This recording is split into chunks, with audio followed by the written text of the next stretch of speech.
पिंपरी चिंचवड अनैतिक मानवी वाहतूक प्रतिबंधक कक्षाची धडक कारवाई. प्रतिष्ठित स्पा सेंटरच्या आड पिंपळे सौदागर येथे सुरू होता वेश्या व्यवसाय.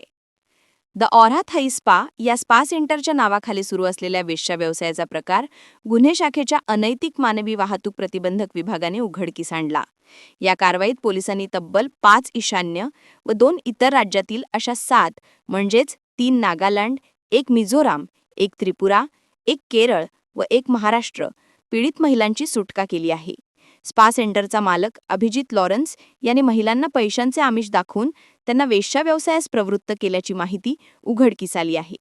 सदरची कारवाई पोलीस आयुक्त श्री विनयकुमार चौबे, पोलीस सह आयुक्त doctor Shashikant Mahavarkar, upper police आयुक्त श्री सारंग आवाड, पोलीस उपायुक्त गुन्हे 1 श्री विशाल हिरे यांच्या मार्गदर्शनाखाली वरिष्ठ पोलीस निरीक्षक श्री नितीन गीते, सपोनी श्री भास्कर पुल्ली व पथकाने केली आहे.